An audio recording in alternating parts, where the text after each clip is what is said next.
what is up, guys? Hopefully you're having an awesome day. Today's video is going to be a little bit more in depth on something that I have for you guys already as a tool and asset to play with. I know some of you guys have used it, some of you have not, so I'm going to share with you a 10,000 foot view of it, and then I'll show you where to find it so you can really play with this thing. So when it comes to goals and hitting goals and doing things, we need to have something more than just a one-line thing. I want to lose 20 pounds. I want to fit in size 4s. Because those sort of things outweigh don't outweigh the I'm so emotionally drained. The thing that would really work right now is eating this chocolates or not exercising or not tracking this meal or hiding the meal, because that snowballs you in a negative momentum. So we want to stay in positive momentum, finding ways to stay in momentum, and so having a great massive, beautiful, big goal is the way to do that. So here's how you do that. And this also stemmed because I was showing somebody this yesterday, and somebody, whoever it was, not to call anybody out, they were doing it wrong. And so I don't want you to do it wrong, I want you to do it right, so here's how you do it, okay? So first thing is you got your goal. Your goal is going to be written in 3 different ways. The goal, a so that, and because statement. So, oh gosh, because statement. So what does that look like? I want to lose 30 pounds so that I can play with my kids more, because I want to be a more active, fulfilling parent. Bang. And because I didn't have that as a kid, and I wish I did. Those sort of things, okay? That's how you write that goal, okay? And again, in the training, if you go in the vault, it's called Creating Amazing Goals. Videos outline all this stuff. Now, that's good, and that already trumps a lot of things, but we got 3 other things we can add on to this to make it even better. We've got a logical case, an emotional case, and an identity case. It just so happens that today I was listening to a podcast from Theo Vaughn and Tony Robbins, and it was talking about, in the podcast it said, if I were to offer you a cigarette, what would you say?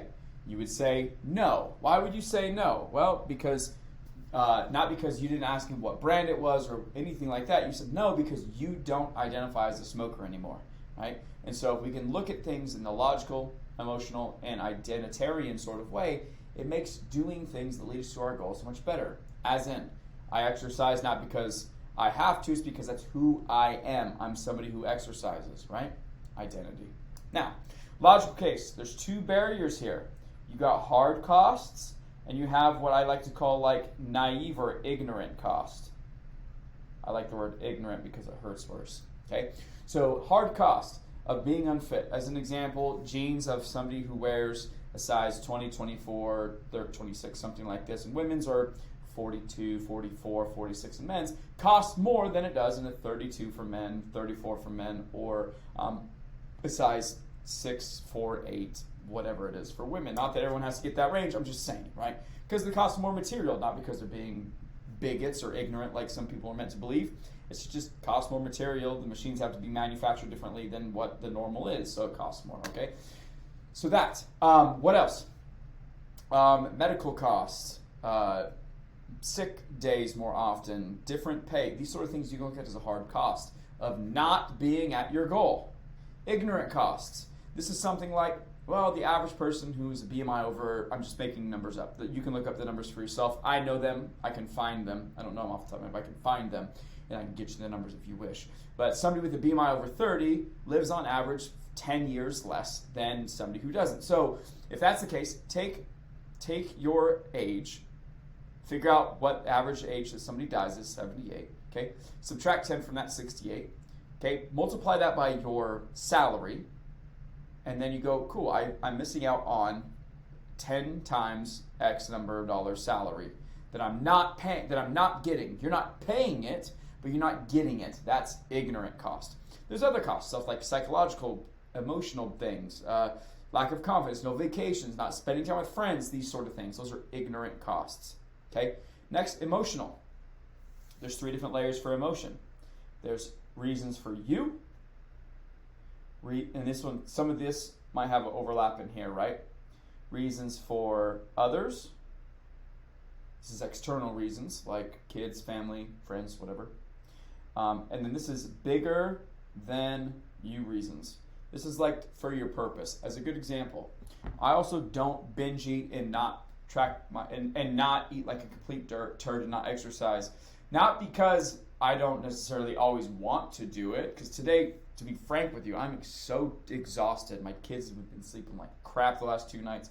My daughter was sleeping like this on the bed. My wife was there. I had to wake up a ton at night. It sucked last night. Just sucked. But I'm going to go work out in 30 minutes because I say I do, and I do, so I will, right?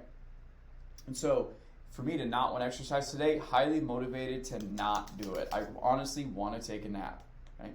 But if I don't exercise and I continue to let my circumstance of me being tired, sick, vacation, whatever, dictate what I do versus just telling myself what I'm going to do, it's hard to create and work towards my ultimate mission, which is to be an example of what health looks like for other people so they know they can achieve it too. Bigger than you reason. Make sense? And I see that's a U, it's a Y. Okay?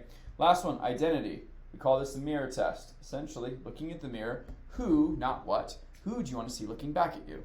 I don't identify as somebody who looks a certain way. I identify as somebody who's strong, passionate, driven, motivated, athletic, determined. Okay? Someone who knows what he wants. Someone who doesn't stop at getting what he wants until he gets it. That's identity. I identify as an fitness expert. I identify as somebody who exercises. I don't identify as somebody who has negative self-talk, who thinks I'm a fat piece of crap, who sucks, who's stupid, who's dumb. Those things, if I were to even say them, it's like saying, Chris, your blue hair's dumb. It just doesn't make any sense, right? It's dead time. See, dead time, put it in my calendar. You guys saw it in 30 minutes. I'm done for the day. So with all of those things, that is how you play this. So if you're going to do this, what you do, I don't have it on my phone, but you go to the vault. On the vault is a spreadsheet. It's called Creating Great Goals. Click that, watch the videos to go in depth so you make sure you do it correctly, because I don't want you to not do it correctly and us skip a beat in there. I put each of the things in there for a specific reason. So with that being said, have a phenomenal day, kick some butt, take some names, and I'll talk to you all soon. Bye.